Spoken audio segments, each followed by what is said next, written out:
ओम शांति। आज 21 मई 2022। आज बाबा के अनमोल मधुर महावाक्य सुनेंगे, जिसमें बाबा ने ज्ञान की एक एक बात का स्पष्टीकरण जो हम बच्चों के आगे किया है। बाबा कहे ऐसा दुनिया में कोई नहीं कर सकता है। बाबा ने हम बच्चों को ओम का अर्थ यथार्थ रूप में बताया। साथ ही साथ बाबा कहे परमात्मा का संपूर्ण परिचय भी दिया है, कर्म की गुह्य गति समझाई है, और इसीलिए अब तुम ब्राह्मणों के कर्म विकर्म नहीं हो सकते। ऐसे बाबा ने एक एक बात की गहराई बताई है। साथ ही बाबा कहे बच्चे, जो बाबा से श्रीमत मिलती है उस श्रीमत पर चलकर श्रेष्ठ बनो। लेकिन बाबा से कोई भी ये अपेक्षा न रखे कि बाबा आए हैं हमारी बीमारी ठीक कर देंगे, हमारे ऊपर कृपा करेंगे। बाबा ने कहा ये तो कर्मों का हिसाब है। जितना बाबा की याद में रहकर उसको चुकतो करेंगे तो आयु भी लंबी हो जाएंगी और सहजता से चुकतो भी हो जाएंगे। सुनते हैं बाबा के मधुर महावाक्य। ओम शांति। मीठे बच्चे, श्रीमत में कभी मन मत मिक्स नहीं करना। मन मत पर चलना माना अपनी तकदीर को लकीर लगाना। आज की मुरली से प्रश्न है, बच्चों को बाप से कौन सी उम्मीद नहीं रखनी चाहिए? उत्तर है, कई बच्चे कहते हैं बाबा हमारी बीमारी को ठीक कर दो, कुछ कृपा करो। बाबा कहते यह तो तुम्हारे पुराने ऑर्गन्स है, थोड़ी बहुत तकलीफ तो होगी ही, इसमें बाबा क्या करे? कोई मर गया, देवाला निकल गया, तो इसमें बाबा से कृपा क्या मांगते हो? यह तो तुम्हारा हिसाब किताब है। हाँ, योग बल से तुम्हारी आयु बढ़ सकती है। जितना हो सके योग बल से काम लो। आज की मुरली से पहले गीत है, तूने रात गंवाई सोकर, दिवस गंवाया खाकर। ओम शांति। बच्चों को ओम का अर्थ तो बताया है, ऐसे नहीं ओम माना भगवान। ओम अर्थात अहम, अर्थात मैं कौन? मेरे यह ऑर्गन्स। बाप भी कहते हैं अहम आत्मा, परंतु मैं परम आत्मा हूं, माना परमात्मा हूं। वह है परम धाम निवासी परम पिता परमात्मा।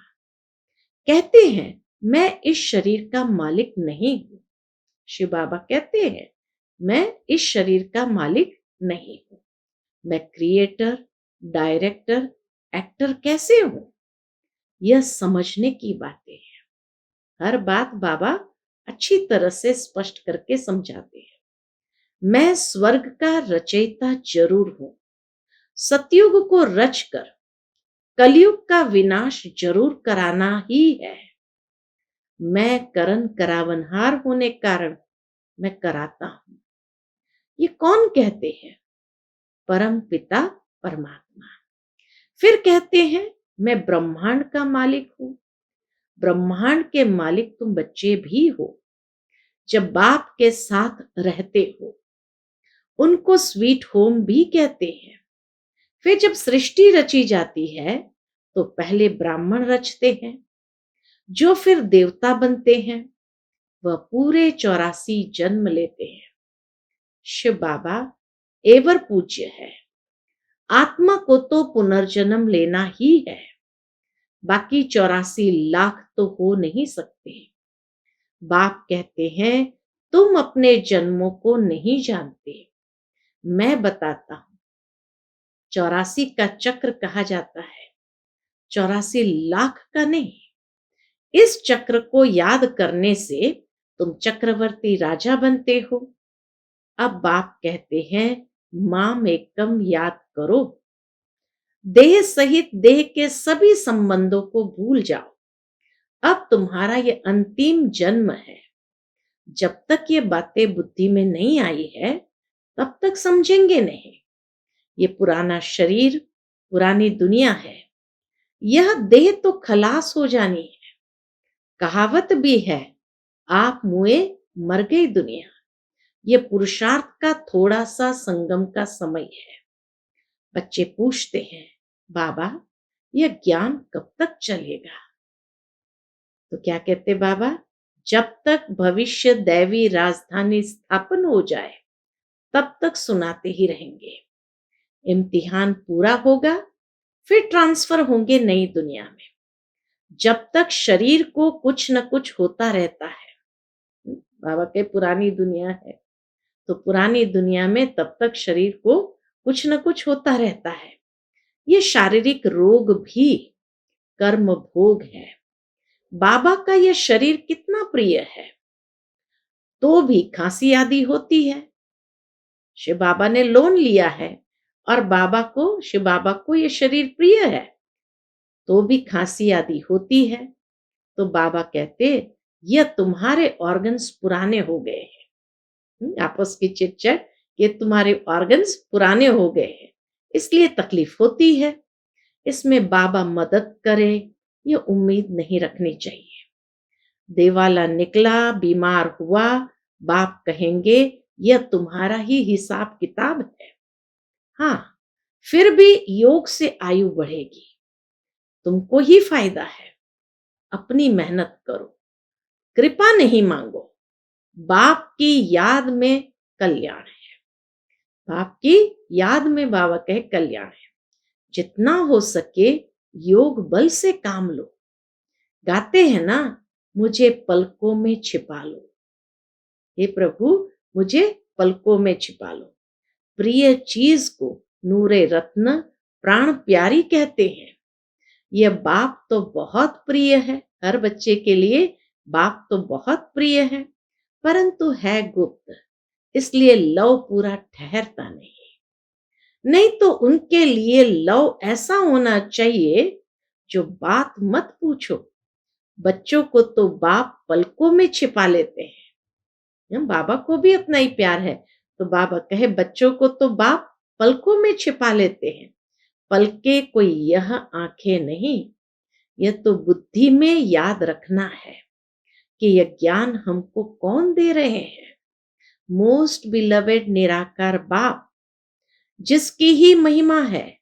पतित पावन, ज्ञान का सागर, सुख का सागर, उनको फिर सर्वव्यापी कह देते हैं। तो फिर हर एक मनुष्य ज्ञान का सागर, सुख का सागर होना चाहिए, परंतु नहीं। हर आत्मा को अपना अविनाशी पार्ट मिला हुआ है। यह है बहुत गुप्त बातें। पहले तो बाप का परिचय देना है। पारलौकिक बाप स्वर्ग की रचना रचते हैं। सतयुग सचखंड में देवी देवताओं का राज्य होता है। तो नई दुनिया बाप रचते हैं। कैसे रचते हैं? कैसे रचते हैं? सो तुम बच्चे जानते हो। कहते हैं, मैं आता ही हूं पतितों को पावन बनाने। तो पतित सृष्टि में आकर पावन बनाना पड़े ना। गाते भी है, ब्रह्मा द्वारा स्थापना, तो उनके मुख द्वारा ज्ञान सुनाते हैं। बाबा ब्रह्मा मुख द्वारा ज्ञान सुनाते हैं। और क्या सिखाते? श्रेष्ठ कर्म सिखलाते हैं। बच्चों को कहते हैं, मैं तुमको ऐसे कर्म सिखलाता हूं जो वहां तुम्हारे कर्म विकर्म नहीं होंगे, क्योंकि वहां माया है ही नहीं। इसलिए तुम्हारे कर्म अकर्म बन जाते हैं। यहां माया है, इसलिए तुम्हारे कर्म विकर्म ही बनेंगे। माया के राज्य में जो कुछ करेंगे, क्या होगा? उल्टा ही करेंगे। अब बाप कहते हैं, मेरे द्वारा तुम सब कुछ जान जाते हो। शिव बाबा के द्वारा ही हम सारी कर्म फिलॉसफी को जानते हैं। ओम का अर्थ समझते हैं। परमात्मा कैसे डायरेक्टर, क्रिएटर, प्रिंसिपल एक्टर है वो जानते हैं। वो लोग साधना आदि करते हैं। दुनिया के अंदर मनुष्य साधना आदि करते हैं, इसलिए परमात्मा से मिलने के लिए अनेक प्रकार के हठ योग आदि सिखाते हैं। यहाँ तो बस एक बाप को याद करना है, मुख से शिव शिव भी नहीं कहना है। ये बुद्धि की यात्रा है। जितना याद करेंगे उतना रुद्र माला का दाना बनेंगे। क्या कहे बाबा, जितना याद करेंगे उतना रुद्र माला का दाना बनेंगे, बाप के नजदीक आएंगे। शिव बाबा के गले का हार बनना या रुद्र माला में नजदीक आना, उसकी है रेस। शिव बाबा के गले का हार बनना या रुद्र माला में नजदीक आना, उसकी है रेस। चार्ट रखना है तो अंत मते सुगति हो जाए, देह भी याद न पड़े ऐसी अवस्था चाहिए। बाप कहते हैं अब तुमको हीरे जैसा जन्म मिला है, ये ब्राह्मण जन्म हीरे जैसा मिला है। तो मेरे लाडले बच्चे, नींद को जीतने वाले बच्चे, क्या करो, कम से कम 8 घंटे मेरी याद में रहो। अभी वह अवस्था आई नहीं है। चार्ट रखो, चार्ट रखो, हम सारे दिन में कितना समय याद की यात्रा पर चलते हैं, कहां खड़े तो नहीं हो जाते हैं। बाप को याद करने से वर्षा भी बुद्धि में रहेगा। प्रवृत्ति मार्ग है ना, नंबर 1 है बाप का स्थापन किया हुआ स्वर्ग का देवी देवता धर्म। बाप राजयोग सिखलाकर स्वर्ग का मालिक बनाते हैं, फिर यह ज्ञान प्राय लोप हो जाता है। तो फिर यह ज्ञान शास्त्रों में कहां से आया? ज्ञान तो प्राय लोप हो गया, फिर यह ज्ञान शास्त्र में कहां से आया? रामायण आदि तो पीछे बनाई है, सारी दुनिया ही लंका है, रावण का राज्य है ना। बंदर जैसे मनुष्य को पवित्र मंदिर लायक बनाकर रावण राज्य को खत्म कर देते हैं। सदगति दाता बाप ज्ञान देते हैं सदगति के लिए, उनको सदगति करनी है अंत में। अब बाप कहते हैं बच्चे, और सबको छोड़ एक मेरे से सुनो। बाबा क्या कहते, और सबको छोड़ एक मेरे से सुनो। मैं कौन हूं, पहले यह निश्चय चाहिए। मैं तुम्हारा वही बाप हूं। मैं तुमको फिर से सभी वेदों शास्त्रों का सार सुनाता हूं। यह ज्ञान तो बाप सन्मुख देते हैं, फिर तो विनाश हो जाता है। फिर जब द्वापर में खोजते हैं तो वही गीता आदि शास्त्र निकल आते हैं। भक्ति मार्ग के लिए जरूर वही सामग्री चाहिए जो अभी तुम देखते हो। औरों का ज्ञान तो परंपरा से चला आता है, यह ज्ञान तो यहां ही खत्म हो जाता है। औरों का ज्ञान तो बाबा के द्वापर युग से चला आता, बाकी यह ज्ञान यही प्राय लोप हो जाता है, खत्म हो जाता है। बाद में जब खोजते हैं तो यही शास्त्र आदि हाथ में आते हैं, इसलिए इनको अनादि कह देते हैं। मनुष्य इनको अनादि कह देते हैं। द्वापर में सब वही शास्त्र निकलते हैं, तब तो मैं आकर फिर से सभी का सार सुनाता, फिर वही रिपीटेशन होगी। कोई रिपीटेशन को मानते हैं, कोई क्या कहते हैं, अनेक मतें हैं। वर्ल्ड की हिस्ट्री ज्योग्राफी तो तुम बच्चे ही जानते हो और कोई जान न सके। उन्होंने तो कल्प की आयु लाखों वर्ष कर दी है। ऐसे भी बहुत लोग कहते हैं, क्या कहते हैं बाबा कहे, ऐसे भी बहुत लोग कहते हैं कि महाभारत युद्ध को 5000 वर्ष हुए, यह फिर से वही लड़ाई है। तो जरूर गीता का भगवान भी होगा। अगर कृष्ण हो तो वह फिर मोर मुकुटधारी चाहिए। कृष्ण तो सतयुग में ही होता है, वही कृष्ण तो अब हो न सके। वही फीचर्स वाला कृष्ण बाबा कहे कलयुग के अंत में हो न सके। इनके दूसरे जन्म में भी वही कला नहीं रहती है। 16 कला से 14 कला बनना है, तो जन्म बाय जन्म थोड़ा थोड़ा फर्क पड़ता जाएगा ना। ऐसे तो मोर मुकुटधारी बहुत है। कृष्ण जो पहला नंबर 16 कला संपूर्ण है, उनकी तो पुनर्जन्म से थोड़ी थोड़ी कला कमती होती जाती है। ये बहुत गुह्य राज है। बाप कहते हैं, ऐसे नहीं चलते फिरते घूमते समय गंवाओ। बाप कहते, ऐसे नहीं चलते फिरते घूमते समय गंवाओ, यही कमाई का समय है। जिनके पास धन बहुत है, वह तो समझते हैं हमारे लिए यही स्वर्ग है। बाप कहते, भल यह स्वर्ग तुमको मुबारक हो। बाप तो गरीब निवास है, गरीबों को दान देना है, गरीबों को सरेंडर होना सहज होता है। हाँ, कोई विरला शाहूकार भी निकलता है। ये बहुत समझने की बातें हैं। बाबा की हर एक बात में इतनी गहराई है, जो बाबा कहे बहुत समझने की बातें हैं। देह का भान भी छोड़ना है। ये दुनिया ही खत्म होनी है, फिर हम बाबा के पास चले जाएंगे। सृष्टि नई बन जाएगी, कोई तो एडवांस में भी जाएंगे। श्री कृष्ण के माँ बाप भी तो एडवांस में जाने चाहिए, जो फिर कृष्ण को गोद में लेंगे। कृष्ण से ही सतयुग शुरू होता है। ये बड़ी गुह्य बातें हैं। ये तो समझ की बात है। कौन माँ बाप बनेंगे, कौन सेकंड नंबर में आने लायक है, सर्विस से भी तुम समझ सकते हो। बाबा क्या कहते हैं, लक से, कई लोगों का लक बहुत अच्छा होता, तो लक से भी कोई गैलप कर आगे आ जाते हैं। ऐसे हो रहा है। पिछाड़ी वाले बहुत फर्स्ट क्लास सर्विस कर रहे हैं। रूप बसंत तुम बच्चे हो। बाप को भी बसंत कहा जाता है तो स्टार, इतना बड़ा तो है नहीं। परम आत्मा माना परमात्मा, आत्मा का रूप कोई बड़ा नहीं है। लेकिन मनुष्य कहाँ मूंझे नहीं, इसलिए बड़ा रूप दिखाया है।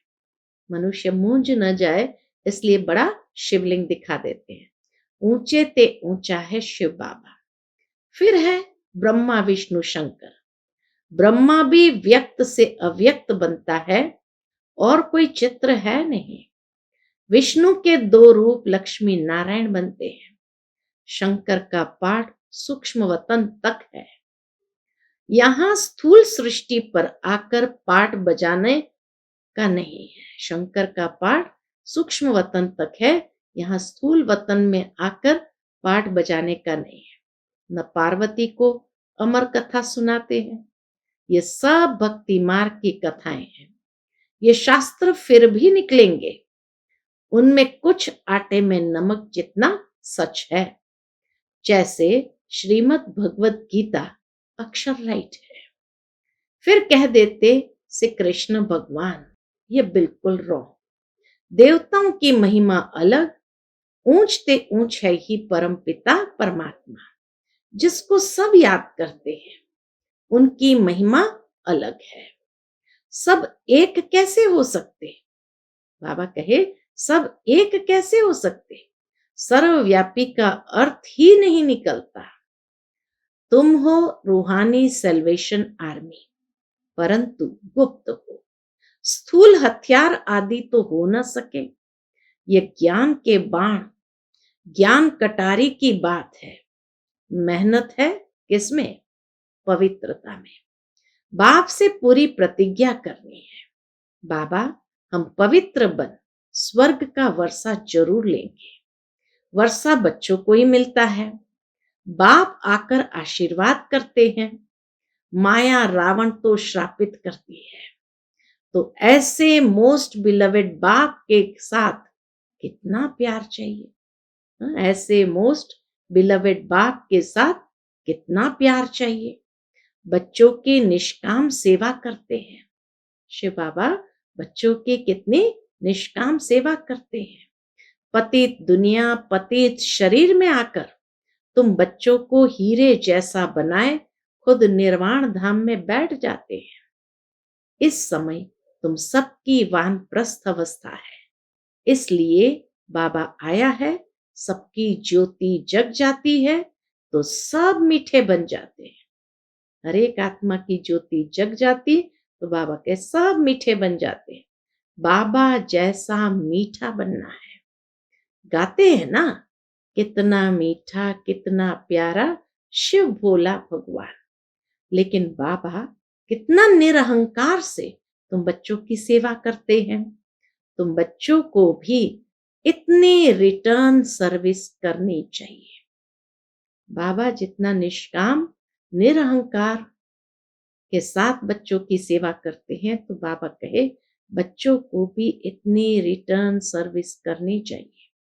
ये हॉस्पिटल कम यूनिवर्सिटी तो घर घर में होनी चाहिए। जैसे घर घर में मंदिर बनाते हैं, तुम बच्चियां 21 जन्म के लिए हेल्थ वेल्थ देती हो श्रीमत पर। बाबा कहे बच्चियां 21 जन्म के लिए हेल्थ वेल्थ देती हो सबको श्रीमत पर। तुम बच्चों को भी श्रीमत पर चलना है। कहां अपनी मत दिखाई तो तकदीर को लकीर लग जाएगी। किसको दुख मत दो। जैसे महारथी बच्चे सर्विस कर रहे हैं, वैसे फॉलो करना है। तख्त नशीन बनने का पुरुषार्थ करना है। अच्छा, मीठे मीठे सिकिलते बच्चों प्रति माता पिता बाप दादा का याद प्यार और गुड मॉर्निंग। रूहानी बाप की रूहानी बच्चों को नमस्ते। हम सब रूहानी बच्चों की रूहानी माता पिता बाप दादा को याद प्यार गुड मॉर्निंग और नमस्ते। नमस्ते। शुक्रिया बाबा, शुक्रिया। आज की मुरली से धारणा के लिए मुख्य सार है। पहली पॉइंट, बाप समान निरहंकारी बन सेवा करनी है।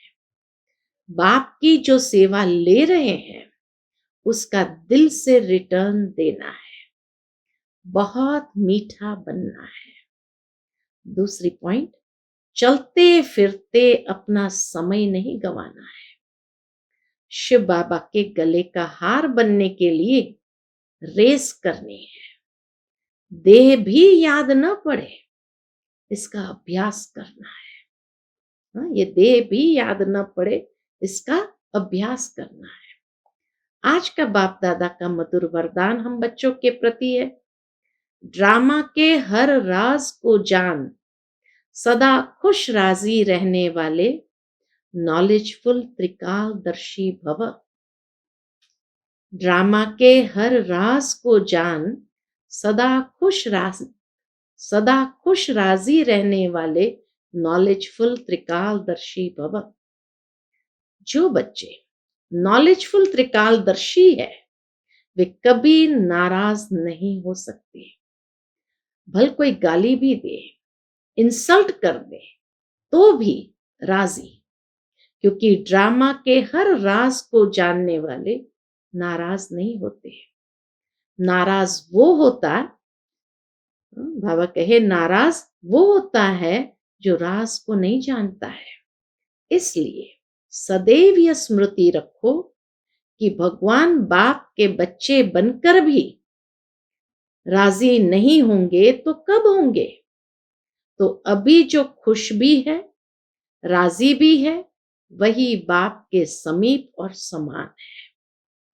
आज का स्लोगन है, जो व्यर्थ से इनोसेंट रहता है वही सच्चा सच्चा सेंट अर्थात महात्मा है। जो व्यर्थ से इनोसेंट रहता है वही सच्चा सच्चा सेंट यानी महात्मा है। अच्छा, ओम शांति।